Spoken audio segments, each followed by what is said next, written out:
Hi hello everyone, welcome back to my channel A dishes and blogs.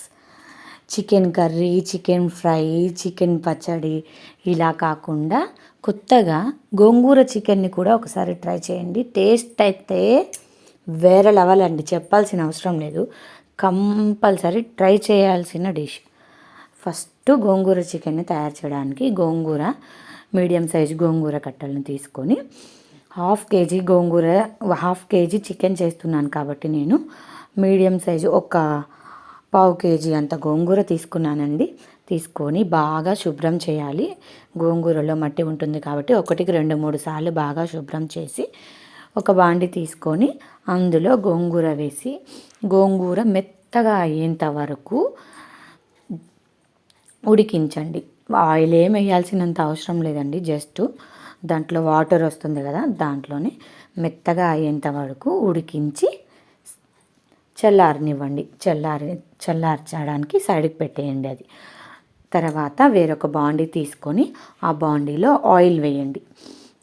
Gongura chicken చేస్తున్నాం కాబట్టి మనం కొంచెం oil ఎక్కువే పడుతుందండి. ఆయిల్ వేయండి. ఆయిల్ వేసి స్పైసెస్ వేయండి. లవంగా, యాలుకలు, దాల్చిన చెక్క, ఈ 3 వేయండి. వేసి ఆనియన్స్, మీడియం సైజు ఆనియన్ ఒకటి కట్ చేసుకొని వేయండి. పచ్చిమిర్చి ఒక 2-3 పచ్చిమిర్చి పొడవుగా కట్ చేసి వేయండి. ఆనియన్, పచ్చిమిర్చి బాగా ఆయిల్లో బ్రౌన్ కలర్లో వచ్చేంత వరకు ఫ్రై చేయండి. బాగా ఫ్రై అయిన ఈ ఆనియన్, పచ్చిమిర్చి బాగా బ్రౌన్ కలర్లో ఫ్రై అయిన తర్వాత మాత్రమే మనం అల్లం వెల్లుల్లి పేస్ట్ వేసుకోవాలి.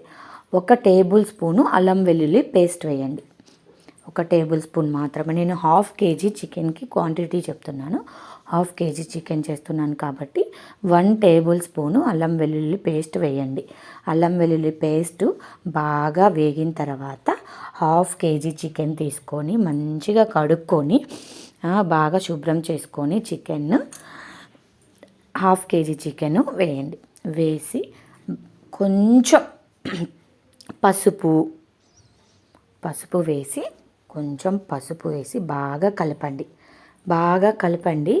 చికెను, అల్లం వెల్లుల్లి పేస్ట్, ఆనియన్స్ 3 మిక్స్ అయ్యేటట్టు పసుపు, సాల్ట్ మన టేస్ట్కి తగినట్లు సాల్ట్ వేసి బాగా మిక్స్ చేసి ఒక 5-10 మినిట్స్ ఆ చికెన్లో ఉన్న బ్యాడ్ వాటర్ మొత్తం బయటికి రిలీజ్ అయ్యేంత వరకు సిమ్లోనే పెట్టి ఉడికించండి.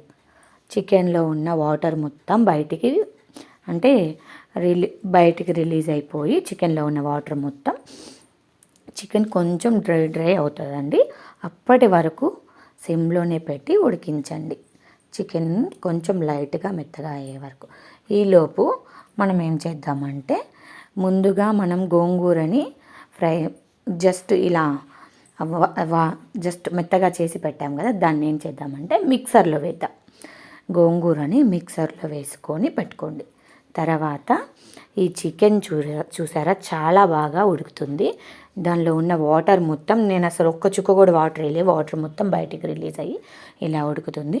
అప్పుడు మనం కారం 1 టేబుల్ స్పూన్ కారం వేయండి. హాఫ్ కేజీ చికెన్కి నేను క్వాంటిటీ చెప్తున్నానండి. 1 టేబుల్ స్పూన్ కారం వేయండి. కారం వేసి ఆ కారం చికెన్ పీసెస్కి పట్టేంత వరకు బాగా మిక్స్ చేయండి. మిక్స్ చేసిన తర్వాత మనము గోంగూరని మిక్సీలో మెత్తగా మిక్సర్ చేసుకోవాలండి. మిక్సీలో వేసి మెత్తగా పట్టుకోవాలి గోంగూరని. ఆల్రెడీ మనము ప్యాన్లో వేసి కొంచెం అలా అన్నప్పుడే అది మెత్తగా అయిపోతుంది. కానీ మనకేమో కొంచెం గోంగూర ఇట్లా పీసెస్గా తగలకుండా, ఆకులు తగలకుండా ఉండాలంటే మిక్సర్లో వేసి బాగా మెత్తగా మిక్సీ చేసుకోండి గోంగూరని. ఈ మెత్తగా మిక్సీ చేసిన గోంగూరని వేసి కొంచెం ఎంత అంటే ఒక టీ గ్లాస్ అన్ని వాటర్ పోయండి. వాటర్ పోసి సిమ్లోనే ఒక 5-10 మినిట్స్ ఉడికించండి. సిమ్లోనే ఒక 5-10 మినిట్స్ ఉడికించిన తర్వాత దానిలో గోంగూర చికెన్కి బాగా పట్టేసి ఆ పులుపు ఆయిల్ మొత్తం పైకి వచ్చేస్తుందండి. ఆయిల్ మొత్తం పైకి వచ్చేసిన తర్వాత మనం చికెన్ మసాలా వేయాలండి. ఆయిల్ మొత్తం ఇలా పైకి వచ్చిన తర్వాత ఏం చేస్తామంటే చికెన్ మసాలా, మన టేస్ట్కి తగినట్లు చికెన్ మసాలా వేయడం ఇష్టం ఉన్న వాళ్ళు చికెన్ మసాలా వేయండి, లేదంటే గరం మసాలా వేయాలనుకున్న గరం మసాలా వేయండి. నేనైతే చికెన్ మసాలా వేస్తున్నానండి. చికెన్ మసాలా 1/2 టేబుల్ స్పూన్ వరకు వేసానండి. వేసి మిక్స్ చేసుకోండి. లాస్ట్ అండ్ ఫైనల్ కొత్తిమీరను వేసుకొని స్టవ్ ఆఫ్ చేసుకోవడమే. అంతేనండి, ఎంతో టేస్టీ గోంగూర చికెన్ రెడీ. మీరు కానీ నా ఛానల్ని ఫస్ట్ టైం చూస్తున్నట్లయితే నా ఛానల్ని సబ్స్క్రైబ్ చేసుకోండి, లైక్ చేయండి, షేర్ చేయండి, కమెంట్ చేయండి. నా ఛానల్లో ఫీడ్బ్యాక్ ఇవ్వండి. మీరు నేను ఎలా చేస్తున్నాను వంటలు, లేకపోతే ఏమేమి చేంజెస్ చేసుకోవాలి, వాయిస్ ఓవర్ ఎలా ఉంది ఏంటి అనేది ఫీడ్బ్యాక్ ఇవ్వండి. Thank you friends, thank you.